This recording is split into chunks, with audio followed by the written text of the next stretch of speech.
ثاقب، صدر کو شام اور افغانستان دونوں کے لیے ہی اپنی حکمت عملی پہ سینٹ کی جانب سے مخالفت کا سامنا ہے، جہاں اکثریت ریپبلکنز کی ہے۔ کیا تفصیلات ہیں یہ جو پچھلے 24 گھنٹے کے دوران اس بارے میں ہوا ہے اس کی؟ بالکل سارا، یہ اختلاف کھل کر واضح ہوا ہے جب کل ہی صدر ٹرمپ نے کھل کر یہ بھی کہا ہے کہ وہ افغانستان سے تمام امریکی فوج کو واپس بلانا چاہتے ہیں۔ پہلے سنتے ہیں کہ صدر ٹرمپ نے کل صحافیوں سے بات کرتے ہوئے وائٹ ہاؤس میں کیا کہا۔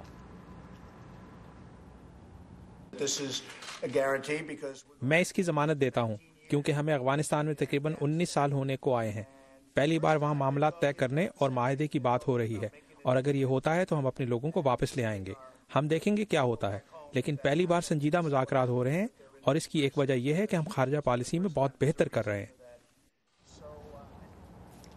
اور سارا، افغانستان کے علاوہ صدر ٹرمپ شام سے بھی امریکی فوج کے انخلاء کی بات کر چکے ہیں، جس پر کئی حلقوں کی طرف سے تحفظات کا اظہار کیا گیا ہے یہاں واشنگٹن میں، اور صدر ٹرمپ کی اپنی ریپبلکن پارٹی نے بھی اس پر کچھ متفق نظر نہیں آتی ہے صدر ٹرمپ کے اس بیانات سے۔ کل ہی امریکی سینٹ میں جہاں پر ریپبلکن پارٹی کی اکثریت ہے وہاں پر ایک ووٹنگ کی گئی جس میں اس قرارداد پر ترمیم کی بات کی گئی جس کے تحت شام اور افغانستان سے امریکی فوج کو واپس بلایا جائے گا۔ اس ووٹنگ میں 68 کے مقابلے میں محض 23 ووٹ اس کی مخالفت میں پڑے، اور اس ترمیم کے تحت یہ بات کی گئی ہے، اور یہ ترمیم جو ہے ریپبلکن پارٹی کے رہنما مچ میکونل نے پیش کی تھی کہ افغانستان اور شام سے فوج کے انخلاء کے بارے میں صدر ٹرمپ کے جو اختیارات ہیں ان کو محدود کیا جائے۔ اور مچ میکونل نے اس حوالے سے سوشل میڈیا پر بھی یہ بات کی کہ افغانستان اور سیریا میں شام میں جو امریکی فوج کا مشن ہے وہ بہت اہم ہے تاکہ القاعدہ اور جو داعش ہے اس کی سرگرمیوں کو محدود کیا جائے، اور وہاں پر مشن کی مکمل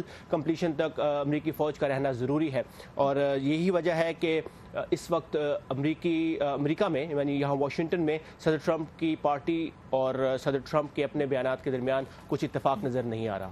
بہت قابل غور بات یہی ہے کہ سینٹ میں جو میجورٹی لیڈر ہیں اس وقت مچ میکونل، جن کا تعلق ہی ریپبلکن پارٹی سے، صدر ٹرمپ کے ایک طرح سے لیجسلیشن کے اعتبار سے رائٹ ہینڈ مین ہیں، انہوں نے ہی یہ ترمیم انٹروڈیوس کروائی۔ ثاقب الاسلام ہمارے ساتھ تھے کیپٹل ہل سے۔ Thank you Saqib. شکریہ۔